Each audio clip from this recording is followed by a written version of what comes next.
Good morning.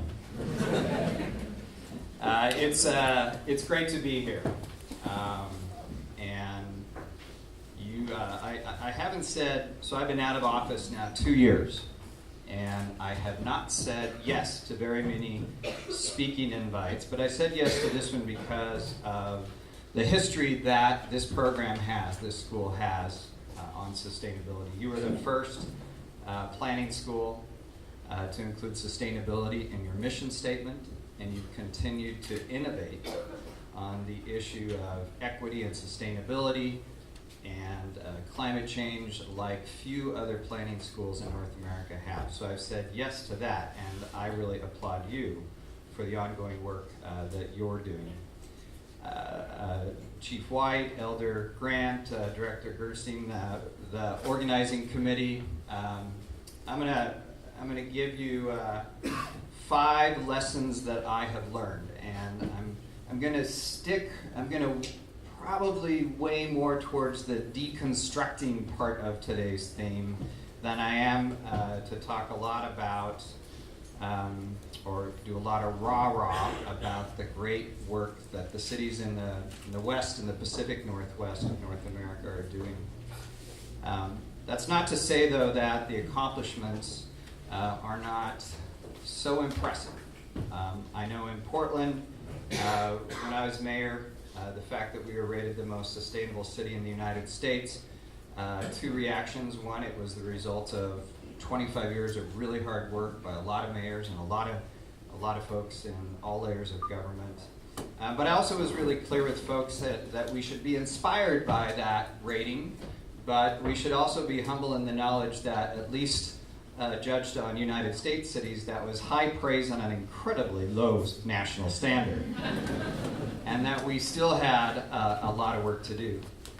So the lessons that I learned in nearly 20 years in Portland city government, obviously are lessons of a practitioner of planning, where politics and planning intersect. And I understand from the organizing committee that theme as well, in terms of your crowdsourcing for today's theme, got a lot of traction. So I'm going to try to combine the deconstructing lessons learned and also give you my thoughts and my lessons where planning and politics meet. First, I want to acknowledge the fantastic planners in the city of Portland and the Portland Metropolitan Government. We have an elected metropolitan government in the Portland area. Some of the very best planners, not only in the Bureau of Planning and Sustainability, but across transportation, across all fields. Absolutely fantastic. I feel like the 2 decades that I spent there, I got a couple of PhDs. I don't know if I had high grades in getting those PhDs, but I certainly tried. 5 lessons that I've learned, and hopefully we can have some Q&A, and so I'll try to move these pretty fast. The 5 lessons are, for those of you taking notes, it is an absolute necessity if you are a planner in this province or in Washington or Oregon that I believe we have to do our work with great humility. Lesson number 2, as Elder Grant talked about, focus planning on unlocking the untapped potential, both on an individual basis and on a collective basis. Lesson number 3, as a planner, be part of politics, but also be above politics in some important ways. My 4th lesson is get a strategy before you feel overly confident about your individual plans, an overarching strategy. And the 5th lesson is really a pitch that I made during my time in Portland City Government, and I continue to make to anyone that will listen, and that is, and in your case I would add the word continue, but change the planning profession. So let's talk about the first lesson. It's maybe self-evident, it is self-evident, but it bears reminding. We live in a part of the world with enormous advantages. We inherited, as you heard from Elder Grant, we inherited a great inheritance from Native Americans, from First Nations people, and everything from their culture and trading routes. And in Oregon, I know that a lot of our best transportation systems that connects the different parts of the state were actually first Native American trade routes and Native American trails. The other inheritance is obvious in terms of the natural resources. We have a temperate climate, abundant resources. Imagine if you didn't have your hydroelectric power generation advantages here and in the Bonneville Dam system in Oregon and Washington. Imagine if we had to somehow generate our electricity in some other way.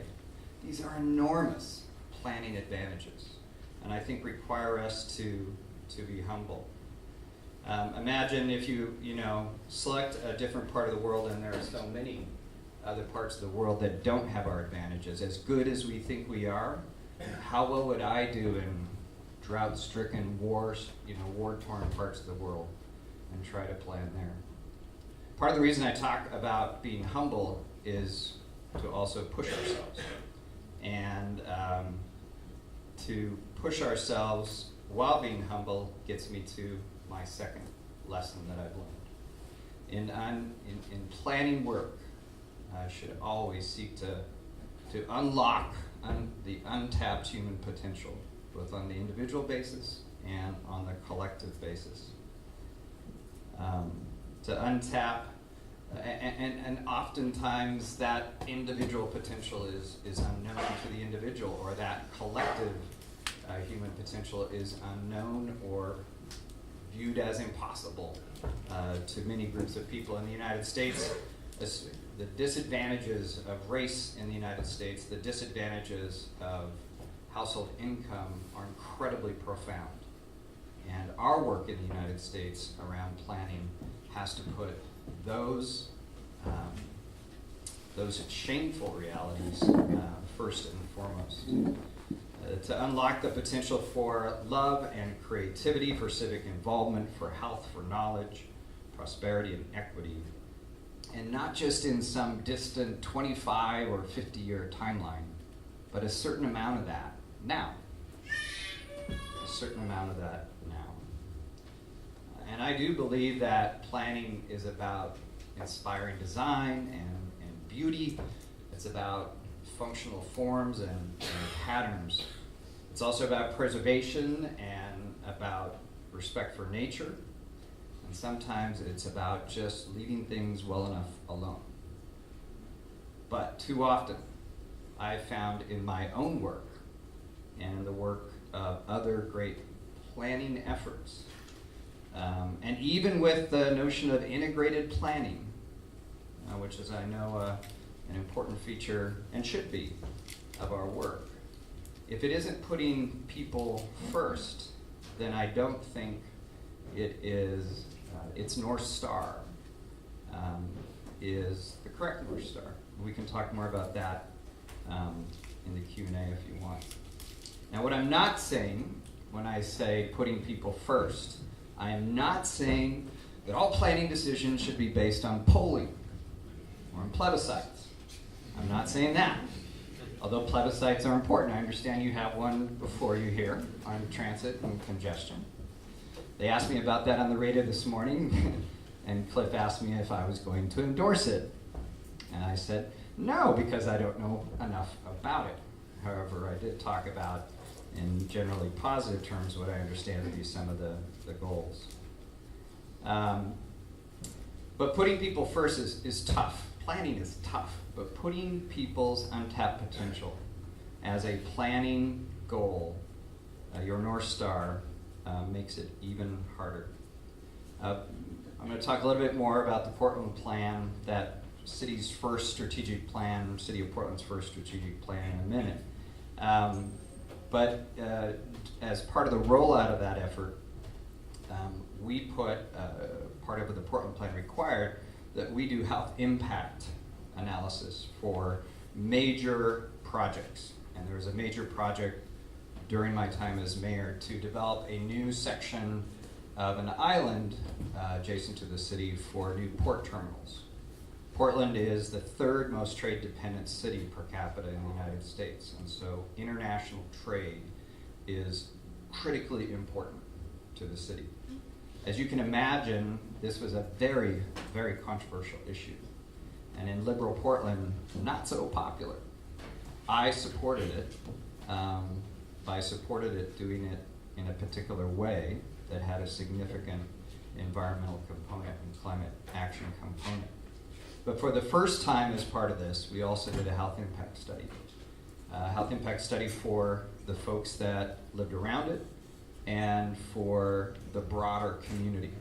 And we sought to do it, it was our first, and we sought to do it in an honest way. What does it mean on the positive side to have more good paying jobs, but what does it mean on the negative side, the manufactured home community right adjacent to this land that potentially would be getting more fumes related and more pollutants related to the capacity. What it did is it helped to clarify and humanize the issue and it was our effort, the first effort of putting people first on this major controversial development. And I was proud of it. I would say overall the press coverage, anytime there are negative impacts to health, and there are almost always positive and negatives. The press coverage mostly focused on the negatives, as you can imagine, but still, which did not help the project move forward, and in fact, the project did not move forward.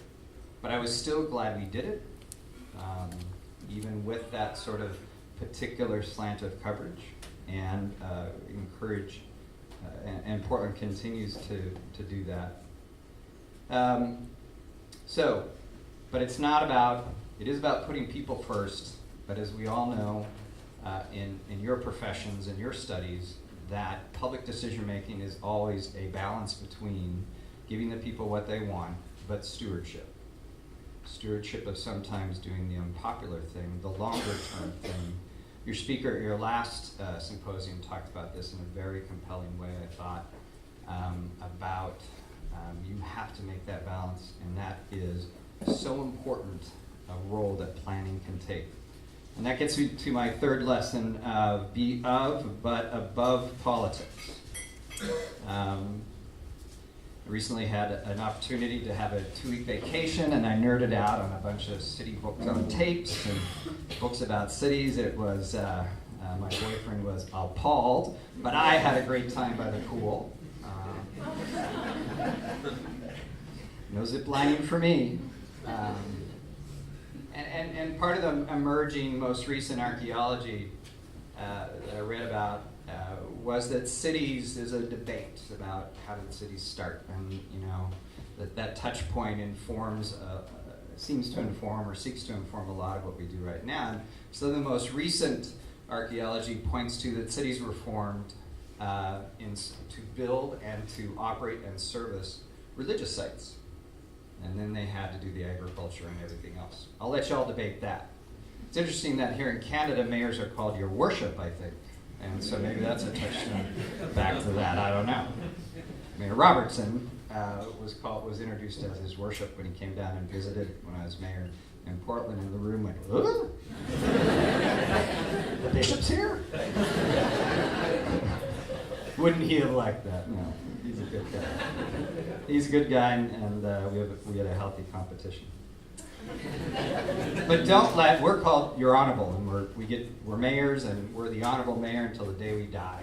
But don't let that put you off. Don't let that unconscious sort of history of planning put you off. You shouldn't, because those cities were not necessarily created to get the best out of the untapped human potential of the folks that lived in them, other than the work, the physical work required, the artisan work required. Those cities were oftentimes created to keep the residents in by force. But what I have had success at encouraging my staff in Portland, and that is to empower yourselves to manage up. And this is the be of politics, but above it. If you have a politician who you see is running and gets elected, take notes. And when they say they want to inevitably bring more create more jobs, or improve the health of the jurisdiction that they're running for. You have the opportunity of asking the questions by how much and how. What I find is planners don't often empower themselves to ask those questions, but you should, because what you bring to the conversation is the research. What you bring to the conversation is the research over time. What you bring to the conversation, I believe you should, is quantifying those concepts that you will hear over and over again from those of us in the political world. And if you, in a 2-year period, working as a planner for a client, or in government or in the private sector, within a 2-year period, if you haven't suggested something that was unpopular, maybe even irritated your client, or your boss, or your teacher, if you haven't done that at least once in a 2-year period, then I would argue a lesson learned is you're not pushing the envelope.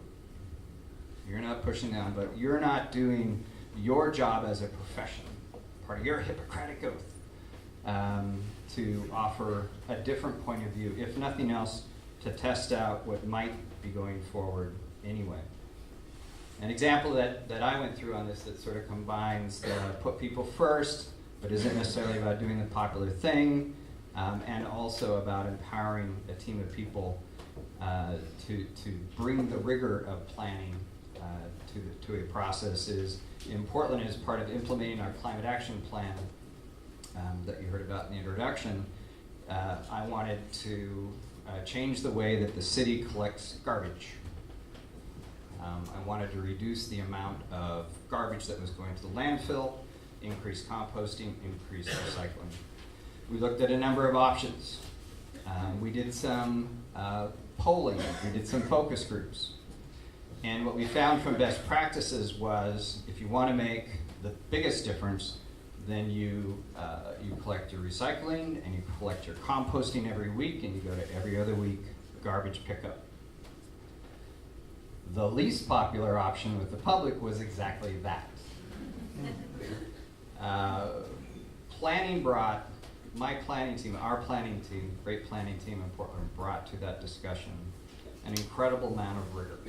We did pilot options, we did pilot projects in different parts of the city with a part of the city that was a control group. And they pushed back on me and were empowered to push back on me on how to get this done. We eventually rolled it out for the city 3 years ago. Recycling's through the roof, composting's through the roof, and our garbage to our landfill, which is in Eastern Oregon, within 2 years is 36%, is down 36%. I will tell you that the rating for the city's garbage service was here. When I instituted this, it went like that. And now it's actually the ongoing service polling that we do for the city is now higher than it started out. Because people felt like, I told them for months, I'm like, it's okay to be pissed off at your mayor, messing with your daily habits. Yes, it does mean you need to recycle even more, not just casually, but you have to recycle even more and compost more because your garbage can fills up.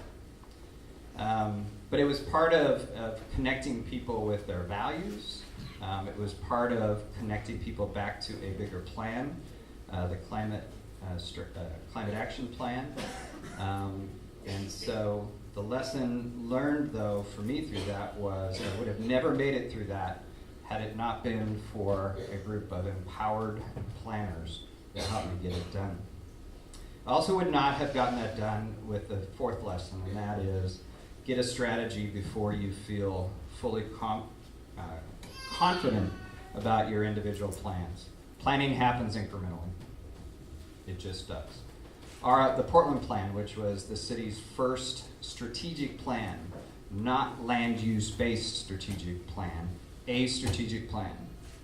When I got into office, worst month of the recession in the United States, I asked for a quick audit of how much government money was being spent in the boundaries of the city of Portland, which is 146 square miles.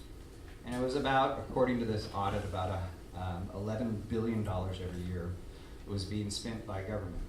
City government was about $3 billion.